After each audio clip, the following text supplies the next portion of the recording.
Good morning students, আমি অমরনাথ তোমাদের সকলকে স্বাগত নেই তোমাদের প্রিয় YouTube channel MH education lab. তো আজকে তোমাদের সাথে 25টা মোস্ট ইম্পর্টেন্ট জেনারেল সায়েন্সের উপরে কোশ্চেন নিয়ে আলোচনা করব। আর এই কোশ্চেনগুলো এতটাই ইম্পর্টেন্ট, যদি তোমরা এগুলো ভালো করে যদি করো বা এই সিরিজটি যদি করানো হচ্ছে, যদি ভালো করে তোমরা এই সিরিজটি যদি করো, আশা করছি তোমরা কিন্তু প্রিলিমস পরীক্ষাতে 2021-এর যে প্রিলিমস পরীক্ষা হবে সেখানে কিন্তু 15+ কিন্তু স্কোর ইজিলি করতে পারবে। ঠিক আছে, তো সকলকে রিকোয়েস্ট করব প্রথম থেকে শেষ অবধি ভিডিওটা দেখার চেষ্টা করবে এবং যে সমস্ত প্রশ্ন এখানে আলোচনা করা হচ্ছে ভালো করে পড়বে, মনে রাখার চেষ্টা করবে। ঠিক আছে, তো ক্লাসটি আজকে শুরু করা যাক। তো আজকে প্রথম প্রশ্ন দেখে নাও কি আছে, the growth in human body is controlled by dash. তো মানুষের শরীরে যে গ্রোথ যেটা হয় তো সেটি কে কন্ট্রোল করে? সঠিক উত্তরে যাবে অপশন বি, সেটা হচ্ছে হরমোনস। তো মানুষের শরীরে কিন্তু বিভিন্ন হরমোনস আছে, আর হরমোনসগুলো কিন্তু অ্যাকচুয়ালি কন্ট্রোল করে মানুষের গ্রোথটাকে। ক্লিয়ার?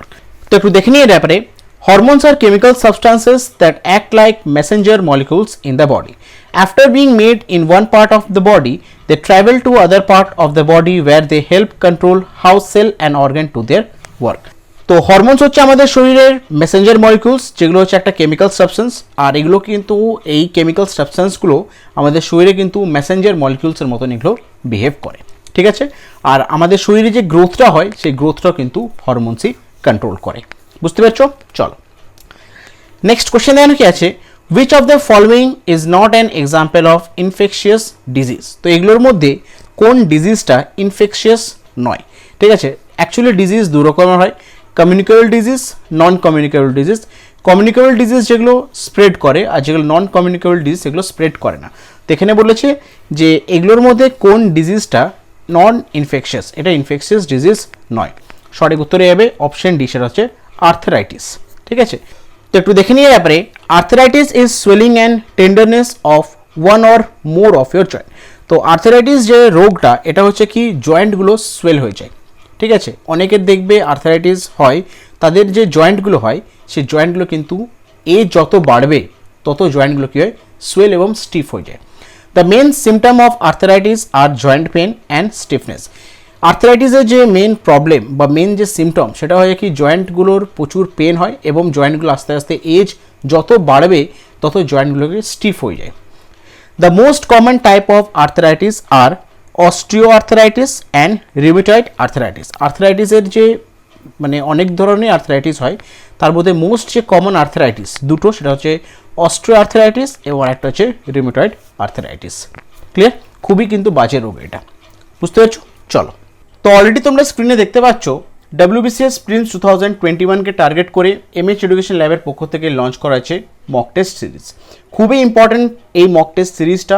যারা ভালো করে তোমরা প্রিপারেশন করে নিয়েছো অথবা তোমরা লাস্ট মিনিট তোমাদের প্রিপারেশনটাকে আরও বেটার করতে চাও, অবশ্যই তোমরা কিন্তু এই মক টেস্ট সিরিজে এনরোল করতে পারো নিজেদেরকে। তোমরা কী কী পেয়ে যাবে একবার দেখে নাও। ফুল লেন্থ মক টেস্ট পেয়ে যাবে 15টি, স্পিড টেস্ট পেয়ে যাবে 220টি, কারেন্ট অ্যাফেয়ার্স টেস্ট থাকবে 60টা।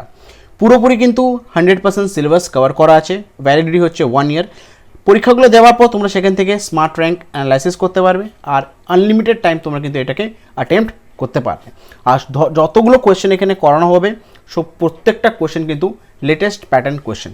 ঠিক আছে, তোমরা টোটাল টেস্ট পেয়ে যাবে 295টা টেস্ট পেয়ে যাবে, আর টোটাল কোয়েশ্চেন থাকবে তোমাদের সেখানে 10,000-এর উপর। ক্লিয়ার? ডিসক্রিপশন বক্সে তোমরা গিয়ে ভালো করে তোমরা এখানে কোর্স এবং পেমেন্ট লিঙ্কটা এখানে দেওয়া আছে, তোমরা ক্লিক করে সেখানে সমস্ত ডিটেলস ওখানে তোমরা দেখে নিও। আর অবশ্যই যখন তোমরা এনরোলমেন্ট করবে AMAR এই যে কোডটা দেখতে পাচ্ছ, এই কোডটা কিন্তু তোমরা অবশ্যই টাইপ করে এখানে এন্টার করে দেবে। তোমরা যদি এই কোডটা টাইপ করো তোমরা কিন্তু স্ট্রেট 50% ডিসকাউন্ট পেয়ে যাবে। অবশ্যই তোমরা কিন্তু AMAR 50 কোডটা ব্যবহার করে 50% ডিসকাউন্ট অ্যাভেল করে নেবে এই মক টেস্ট সিরিজের জন্য। ক্লিয়ার? যদি কোনো ডাউট থাকে কমেন্ট বক্সে লিখে জানাবে, তোমাদেরকে আমরা গাইড করে দেবো। ক্লিয়ার? চলো নেক্সট কোয়েশ্চেন দাও কি আছে, which one of the following is not a cold blooded?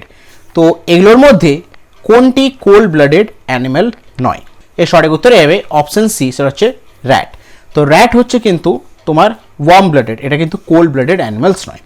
তো একটু দেখে নিয়ে ব্যাপারে, র্যাট বিলংস টু ফাইলেম কোডাটা of kingdom Animalia. This rat belongs to class Mammalia, which is itself categorized by warm-blooded animal who can control their body temperature irrespective of the environmental temperature. তো rat ফাইলাম সেটা হচ্ছে কোডাটা, আর kingdom হচ্ছে Animalia. আর rat হচ্ছে কোন ক্লাসে belong করে, ম্যামিলিয়া class থেকে belong করে, আর তারা হচ্ছে কি ওয়ার্ম ব্লাডেড অ্যানিমাল। ক্লিয়ার, বুঝতে পেরেছো? Earthworm belong to non chordates who cannot control body temperature. Frog belongs to chordates but class amphibians who also have cold blood. Fish belongs to chordata but class species which are again another cold blooded classes.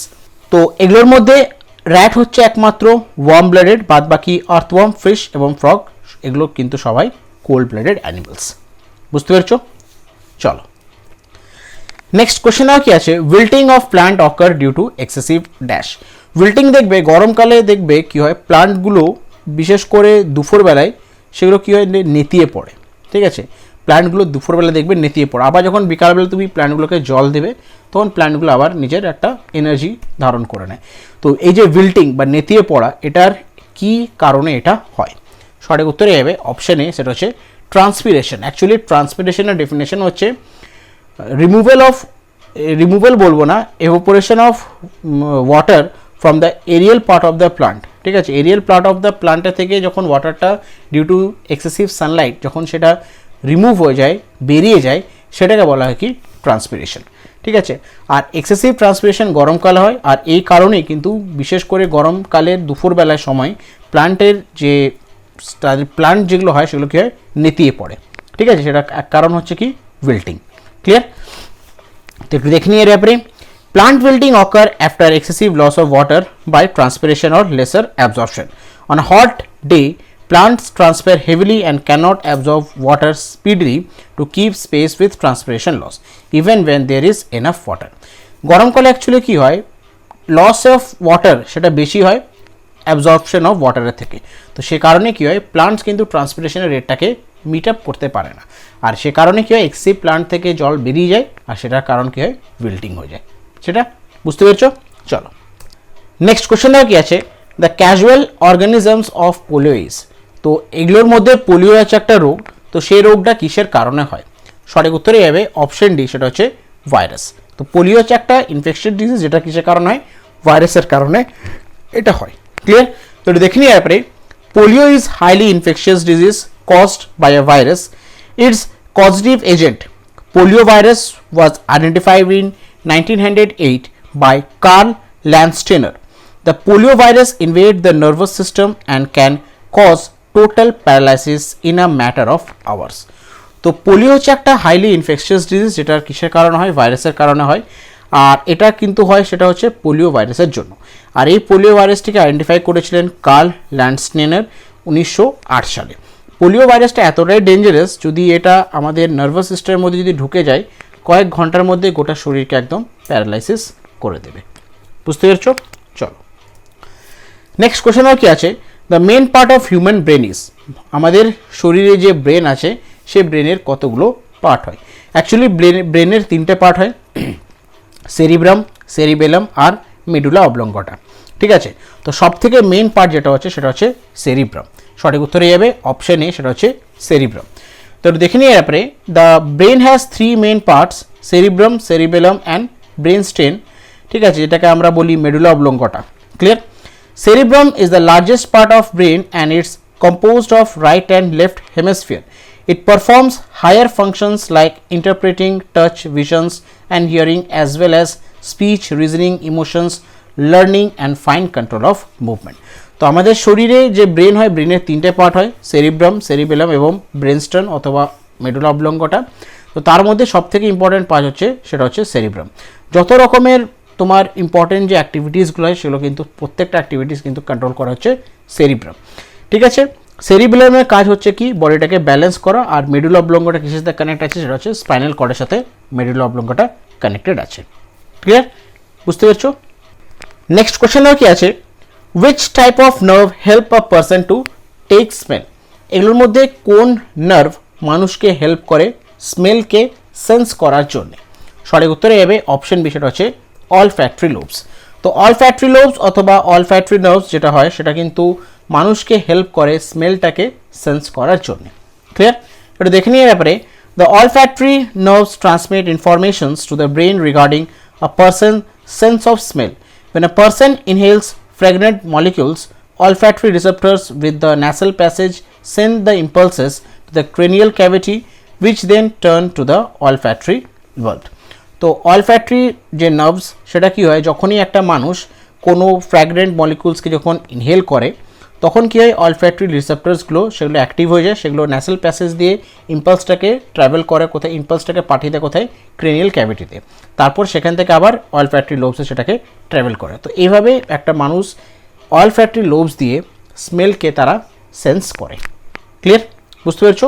চলো next question দাও কি আছে, a person suffering from myopia can not clearly C the thing remaining dash in proper manner. তো যদি কোনো মানুষের যদি myopia হয়, ঠিক আছে, মায়োপিয়া হচ্ছে একটা চোখের প্রবলেম, হাইপারমেট্রোপিয়া, মায়োপিয়া এগুলো হচ্ছে চোখের প্রবলেম। যদি কোনো পার্সনের যদি মায়োপিয়া হয় তাহলে তারা কোন মানে সামনের জিনিস বা দূরের জিনিস কোন জিনিসটাকে তারা ঠিক করে দেখতে পাবে না। তার সঠিক উত্তরে যাবে অপশন বি, সেটা হচ্ছে দূরের জিনিস। অ্যাকচুয়ালি মায়োপিয়াকে বলা হয় শর্ট সাইটেডনেস, সামনের জিনিসগুলোকে তারা ইজিলি ক্লিয়ারলি দেখতে পাবে, দূরের যে জিনিসগুলো সেগুলো কিন্তু তারা ভালো করে দেখতে পারবে না। তো একটু দেখে নিই এর ব্যাপারে। Near sightedness is a common vision condition in which you can see object near to you clearly but object further away are blurry. It occurs when the shape of your eye causes light rays to bend incorrectly, focusing images in front of your retina instead of your retina. তো ছবিটা দেখলে তোমরা ভালো করে বুঝতে পারবে এটা হচ্ছে মায়োপিয়া কন্ডিশন। মায়োপিয়া যখন হয়, যখন নর্মাল কন্ডিশন থাকে তখন দেখো ঠিক করে ইমেজটা কিন্তু ফর্ম করে আছে কোথায়, রেটিনার মধ্যে, বাট মায়োপিয়া যখন হয় ইমেজটা কিন্তু রেটিনার আগে এটা ফর্ম করে, তাহলে সে কারণে এটাকে বলা হয় কি নিয়ার সাইটেডনেস। আর একটা রিজন হচ্ছে সামনের জিনিসকে কিন্তু ইজিলি দেখা যায়, দূরের জিনিসগুলোকে সেগুলো কিন্তু ব্লারি হয়। আর এর কারেকশন হচ্ছে কি কনকেভ লেন্স, ঠিক আছে, যদি একটা কনকেভ লেন্স যদি রেখে দেওয়া হয়, ঠিক আছে, কনকেভ লেন্স যদি রেখে দেওয়া হয় তাহলে কী হবে, ইমেজটা একটু মানে একটু উঠবে, উঠে ঠিক করে একদম রেটিনা থেকে এটা পারফেক্টলি পড়বে। তাহলে এর কারেক্ট কী করে করবে মায়োপিয়া, সেটা হচ্ছে কনকেভ লেন্স। আর হাইপারমেট্রোপিয়া হচ্ছে সেটা হচ্ছে ফার সাইটেডনেস, যেখানে কি হয় তুমি দূরের জিনিসটাকে ইজিলি দেখতে পাবে, সামনের জিনিসটাকে সেটা দেখতে পাবে না। এর কন্ডিশন হচ্ছে কি রেটিনার বিহাইন্ডে কি হয় ইমেজটা ফর্ম করে। তাহলে এর যে লেন্স যেটা ইউজ করবে কারেক্ট করার জন্য সেটা হচ্ছে কি কনভেক্স লেন্স, ঠিক আছে, কনভেক্স লেন্স ইউজ করবে হাইপারমেট্রোর ক্ষেত্রে। আর মায়োপিয়ার জন্য যে কারেকশন যে লেন্সটা হবে সেটা হচ্ছে তোমার কনকেভ লেন্স। ক্লিয়ার, বুঝতে পেরেছো? চলো নেক্সট কোশ্চেন দেওয়া কি আছে, growth hormone or STH is secreted from dash gland. Growth hormone অথবা এসটিএইচ এগুলো কোন গ্ল্যান্ড দিয়ে এটা সিক্রেট হয়? সঠিক উত্তরে যাবে option A, pituitary gland.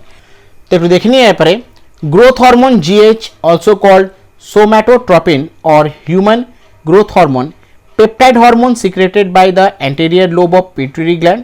It stimulates the growth of essential all tissue of the body including bone.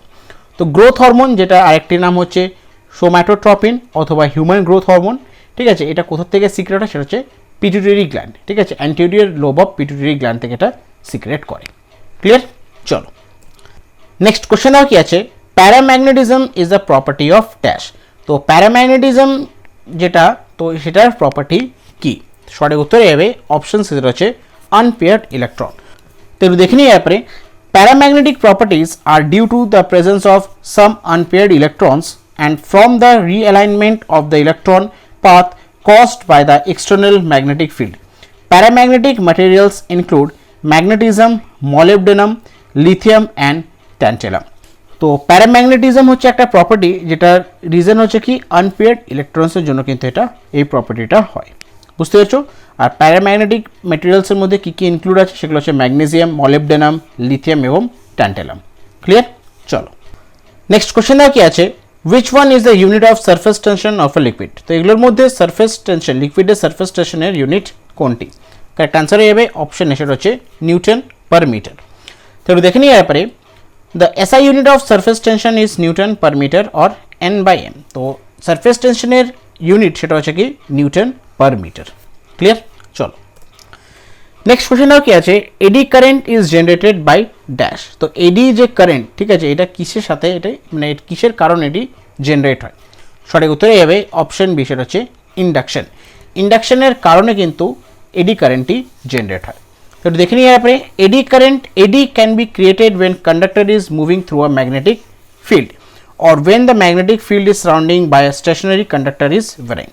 তো এডি কারেন্ট বা এডি যে জিনিস, এডিরে কখন এটা ক্রিয়েট হয়, তো যখন একটা ম্যাগনেটিক ফিল্ডের মধ্যে থেকে যদি কোনো কন্ডাক্টর যদি রোটেট করে বা মুভ করে, ঠিক আছে, অথবা কোন একটা স্টেশনারি কন্ডাক্টর আছে সেখান থেকে যদি কোনো ম্যাগনেটিক ফিল্ড তার আশেপাশে যদি রিভলভ করে বা মুভ করে, তখন কি হয়, এডি কারেন্ট জেনারেট হয়।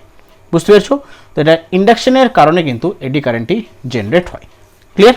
চলো নেক্সট কোশ্চেন কি আছে, which one is the medicine for person suffering from night blindness. যদি কোনো মানুষের নাইট ব্লাইন্ডনেস হয়, তো সেই মানুষটির কোন মেডিসিন, মানে কিসের ধরনের মেডিসিন যদি তারা কনজিউম করে, তাহলে নাইট ব্লাইন্ডনেস থেকে তারা মুক্ত হতে পারে। সঠিক উত্তরে যাবে অপশন এ, সেটা হচ্ছে vitamin A. Actually night blindness যেটা হচ্ছে সেটা হচ্ছে ভিটামিন এর ডেফিসিয়েন্সি ডিজিজ। কোনো মানুষের যদি নাইট ব্লাইন্ডনেস হয়, তাহলে তার ডেফিসিয়েন্সি ডিজিজের হচ্ছে ভিটামিন এ ডেফিসিয়েন্সি ডিজিজের কারণে তাদের নাইট ব্লাইন্ডনেসটি হয়েছে। তো ভিটামিন এ জাতীয় যদি তারা কোনো মেডিসিন যদি কনজিউম করে, তারা কিন্তু নাইট ব্লাইন্ডনেস থেকে তারা মুক্তি পেতে পারে। তো দেখে নিই এর ব্যাপারে, vitamin A deficiency is prevalent in developing nations but rare in America and other developed nations. Too little vitamin A can lead to inflamed skin, night blindness, infertility, delay growth and respiratory infection. তো vitamin A deficiency ডিজিজের কারণে কিন্তু কি হয়, night blindness হয়। Clear? আর এটার ক্ষেত্রে কি কি প্রবলেম হয়, সেটা হচ্ছে inflamed skin, night blindness, infertility, delayed growth এবং রেসপিরেটরি ইনফেকশনস। ক্লিয়ার? বুঝতে পেরেছো? চলো নেক্সট কোশ্চেন কি আছে, halophytes groups of trees grow quickly in dash. তো হ্যালোফাইটস হচ্ছে একটা গ্রুপ অফ ট্রিজ। তো এই গ্রুপ অফ ট্রিজ কোন ধরনের মাটিতে খুব ভালো করে তারা গ্রো করে বা খুব কুইকলি গ্রো করে? এর কারেক্ট অ্যান্সার হয়ে যাবে অপশান সি, সেটা হচ্ছে সল্টেড সয়েল। হ্যালোফাইটস একটা গ্রুপ অফ ট্রিজ, তারা সল্টেড সল্টে বা স্যালাইনিটি ওয়াটারে বা স্যালাইনি সয়েলে তারা কিন্তু খুব র্যাপিডলি গ্রোথ করে। তো এটা দেখে নিয়ে পরে, halophytes are salt tolerant plant that grow in soil or water of high salinity coming into contact with saline water through its roots or by salt spray. তো হ্যালোফাইটস এমন ধরনের একটা গ্রুপ অফ ট্রিজ বা plants যারা কিন্তু খুব quickly grow করে হচ্ছে স্লাইন সয়েলে বা সল্টেড সয়েলের মধ্যে। ক্লিয়ার? চলো নেক্সট কোশ্চেন কি আছে, power supplied by dry cell battery is an example of dash. Dry cell battery দিয়ে যে পাওয়ারটি সাপ্লাই হয়, তো সেটার এক্সাম্পল কোনটি এগুলোর মধ্যে? সঠিক উত্তরে যাবে অপশন বি, সেটা হচ্ছে কেমিক্যাল পাওয়ার। তো অ্যাকচুয়ালি ব্যাটারি থেকে কি হয়, কেমিক্যাল এনার্জিটা কনভার্ট হয়ে গেছে ইলেকট্রিক্যাল এনার্জির মধ্যে। ঠিক আছে? তো ড্রাই সেলে কি থাকে, কেমিক্যালস থাকে, বিভিন্ন কেমিক্যালস থাকে, সেটা পরবর্তীকালে কিসে কনভার্ট হয়, ইলেকট্রিক্যাল এনার্জিতে সেটা কনভার্ট হয়। ঠিক আছে? তো সেটাকে আমরা বলি কি, chemical power is converted to electrical energy. Clear? তো দেখে নিয়ে পরে, আ battery contain electrochemical cell that can store chemical energy to be converted into electrical energy. বুঝতে পেরেছো? চলো নেক্সট কোশ্চেন কি আছে, a normal adult person respire around dash times per minute. তো একটা নর্মাল মানুষ, ঠিক আছে, একটা নর্মাল মানুষ 1 মিনিটে কতবার সে রেসপিরাইর করে, কতবার সে নিঃশ্বাস নেয়? সঠিক উত্তরে যাবে অপশন বি, সেটা হচ্ছে 20 বার। ম্যাক্সিমাম 12 থেকে 20 বার তারা রেসপায়ার করে 1 মিনিটে। ক্লিয়ার? এটা দেখে নিয়ে পরে, the normal respiration rate of for an adult at rest is 12 to 20 breath per minute. A respiration rate under 12 or over 25 breath per minute while resting is considered abnormal. একটা normal person বা একটা adult person 1 মিনিটে 12 থেকে 20 বার তারা breathe করবে বা রেসপায়ার করবে। 12 থেকে যদি কম হয় বা 25 থেকে যদি বেশি হয় রেস্টিং স্টেজে, রেস্টিং কন্ডিশনে, তখন সেটাকে আমরা কনসিডার করব অ্যাবনর্মাল হিসেবে। ক্লিয়ার? চলো নেক্সট কোশ্চেন কি আছে, which of the following is not constituent of food. তো এগুলোর মধ্যে ফুডের কনস্টিটিউয়েন্ট কোনটি নয়? সঠিক উত্তরে যাবে অপশন ডি, সেটা হচ্ছে হরমোনস। অ্যাকচুয়ালি আমরা যে খাবারটা খাই, সে খাবারের মধ্যে কিন্তু 5 থেকে 6 রকমের কিন্তু ডিফারেন্ট নিউট্রিয়েন্টস থাকে। কী কী থাকে বলে দিচ্ছি, protein, vitamin, minerals, fats, carbohydrates আর ওয়াটার আর রাফেজ। ঠিক আছে, এই কিছু কিছু জিনিস কিন্তু আমাদের খাবারের মধ্যে থাকে, যার মধ্যে ফ্যাটস এবং কার্বোহাইড্রেটসকে বলা হয় এনার্জি গিভিং ফুড, প্রোটিনকে বলা হয় বডি বিল্ডিং ফুড এবং ভিটামিনস আর মিনারেলসকে বলা হয় প্রোটেক্টিভ ফুড। ক্লিয়ার? তো একটু দেখে নিই এর ব্যাপারে। নিউট্রিয়েন্টস আর compound in food essential to life and health, providing us with energy, the building block for repair and growth, and substances necessary to regulate chemical processes. There are 6 major nutrients: carbohydrates, lipids, protein, vitamins, minerals and water. But হরমোনসের কোথাও কিন্তু উল্লেখ নেই। ঠিক আছে, হরমোনসের কাজ কিন্তু completely আলাদা, বুঝতে পেরেছো? আর খাবারের মধ্যে যে জিনিসগুলো থাকে সেগুলো কী কী থাকে, 5টা বা 6টা জিনিস থাকে, অলরেডি তোমাদেরকে বলে দিলাম। Carbohydrates, fats, protein, vitamins, minerals, water. Clear? চলো নেক্সট কোশ্চেনটা কি আছে, which one is the largest cell in white blood corpuscles? তো হোয়াইট ব্লাড কর্পাস সেলসের মধ্যে লার্জেস্ট সেল কোনটি? সঠিক উত্তরে যাবে অপশন সি, হচ্ছে মোনোসাইটস। তো হোয়াইট ব্লাড কর্পাস সেলসের মধ্যে মোনোসাইট হচ্ছে কিন্তু সবথেকে লার্জেস্ট সেল। দেখে নিই একটু এর ব্যাপারে। Monocytes are type of white blood cells, they are produced in the bone marrow and then enter the bloodstream.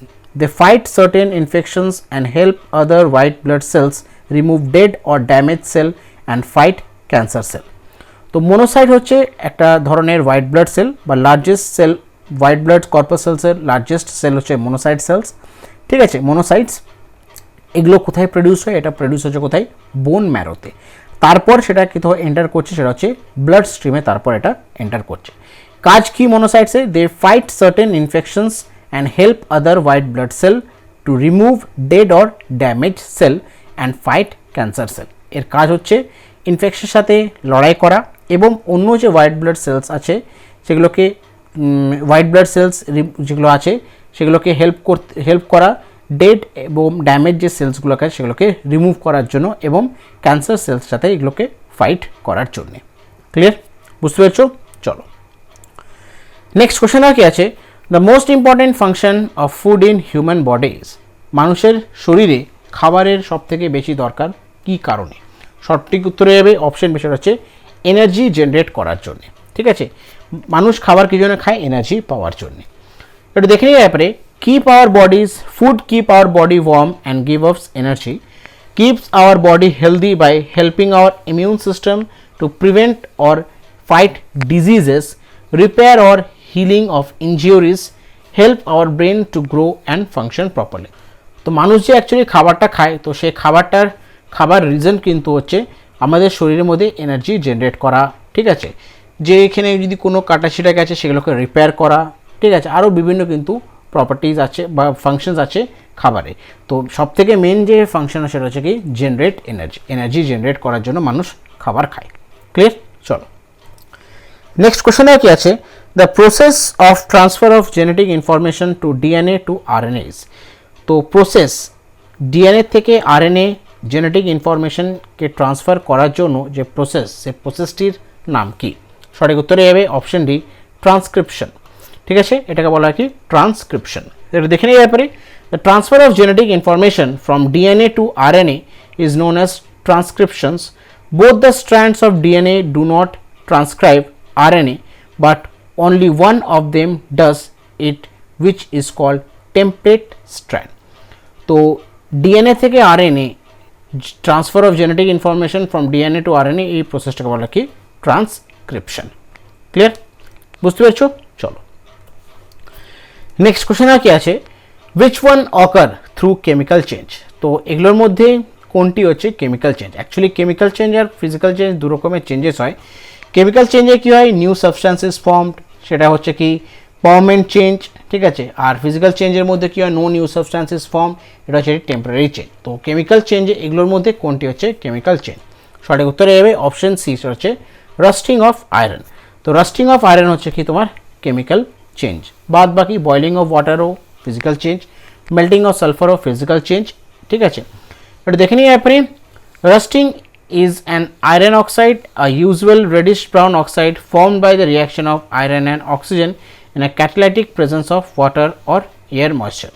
Rust consists of hydrous iron oxide and iron oxide hydroxide and it's typically associated with the corrosion of refined iron.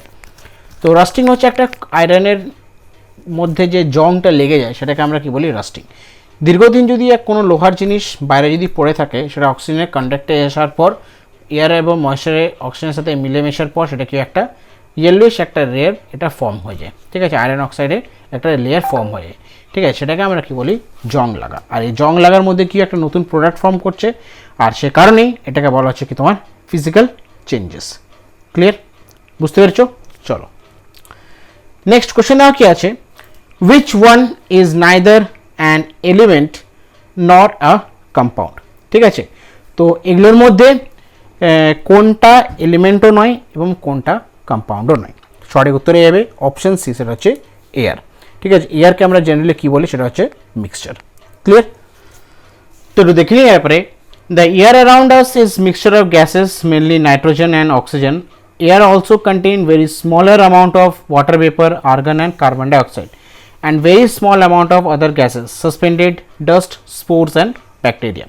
তো air হচ্ছে কি বিভিন্ন mixture, air হচ্ছে একটা mixture যার মধ্যে কী কী থাকে, nitrogen, oxygen এবং বিভিন্ন গ্যাস থাকে যেমন carbon dioxide, argon, dust particles.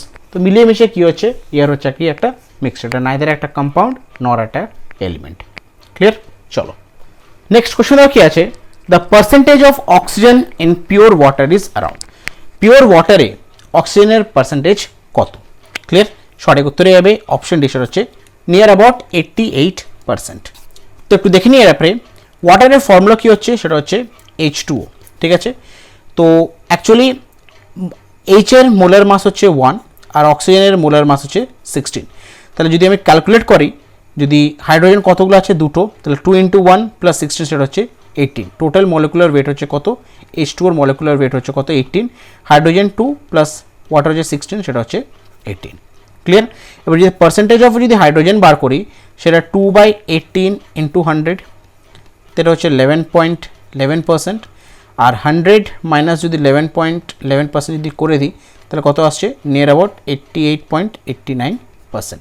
তো সেটা কারেক্ট আনসার হয়ে যাবে কত, 88%। বুঝতে পারছো? ক্লিয়ার এই জিনিসটা? তো পিওর ওয়াটারের মধ্যে অক্সিজেনের পার্সেন্টেজ কত, নিয়ার অ্যাবাউট 88 থেকে 89%। ক্লিয়ার, চলো নেক্সট কোশ্চেন কি আছে, which one is the hardest form of carbon. তো এগুলোর মধ্যে কার্বনের অ্যালোট্রোপ যেটা তার সেই অ্যালোট্রোপের হার্ডেস্ট ফর্ম কোনটি? সঠিক উত্তরে যাবে অপশন সি, সেটা হচ্ছে ডায়মন্ড। তো একটু দেখে নিই এরপরে, the allotropes of carbon include graphite, one of the softest known substance, and diamond the hardest naturally occurring substance. Clear?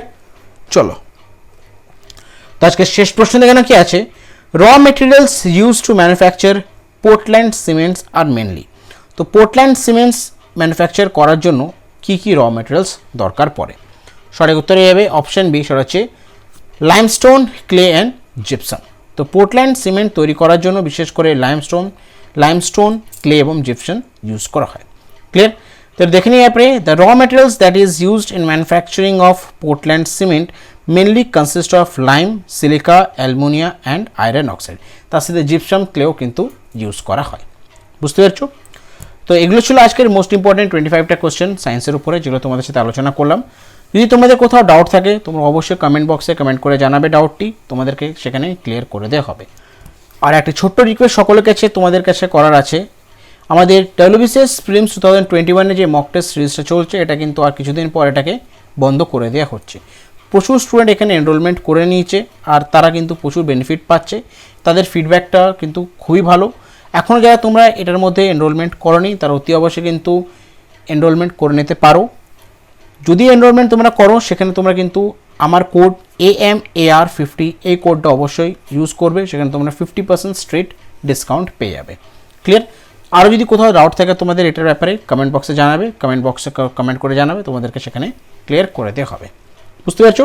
তো আজকে ক্লাসটি আমি এখানে শেষ করছি। ক্লাস যদি ভালো লেগে থাকে, এফেক্টিভ লেগে থাকে, অবশ্যই সকলকে রিকোয়েস্ট করবো ভিডিওটা লাইক করো, নিজের বন্ধুবান্ধব গ্রুপস মধ্যে ভিডিওটা শেয়ার করো, আর এখনও যারা চ্যানেলটি সাবস্ক্রাইব করো নেই তারা অতি অবশ্যই চ্যানেলটি সাবস্ক্রাইব করে দিও, পাশে থাকা যে বেল আইকনটি সেটি প্রেস করে দিও। যখনই কোনো ভিডিও আপলোড হবে চ্যানেলে তোমাদের কাছে নোটিফিকেশন চলে যাবে। Thank you.